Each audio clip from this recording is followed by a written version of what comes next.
බෝධිසත්ව බිරිඳ දන් දෙද්දී බෝධිසත්ව ඉස්සරහ පිටම අර යකා බිරිඳ වැරන් චරචර ගාලා අපලා තියෙනවා. යකාගේ දත් පාරක් ගානේ මගේ සැමියා බුදු වේවා කියලා ප්‍රාර්ථනා කළා. සමහර මිනිස්සු ගෙනියලා තියෙන දාසකමට.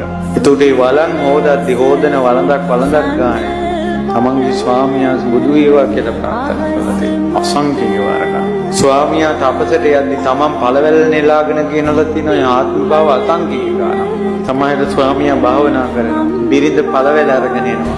කොටියෙක් අර භාවනා කරන තාපසයා ඇඟට පනින්න හදනවා. ඒතකොට කොටිය කුරුමානම් අල්ලලා පයින්නකොටම දුර ඉඳලා අරගෙන එන මේ පළතුරු කූඩේ විසිකගල්ලා බෝධිසත්වයේ කොටියයි අතරට පැනලා තමන්ගේ ස්වාමියා වෙනින් තමන් කොටියට බිලි වෙලා තියෙනවා.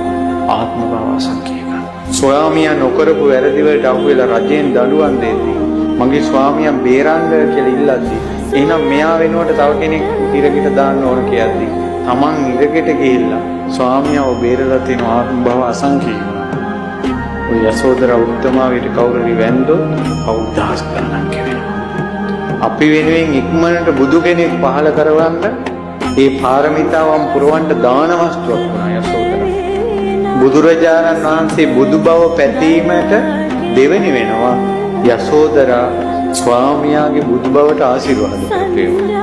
නිසා ඈ වගේ කෙනෙක් සුදුසුම බෝධිසත්වයෙකුට මිසක් වෙන මිනිසෙකුට සුදුසු නෑ. ඒ යශෝදරා මම වෙම්වා.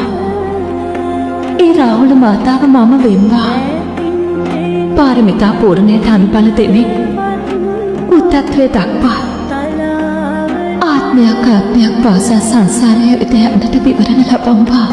එන්නද සමීපනේ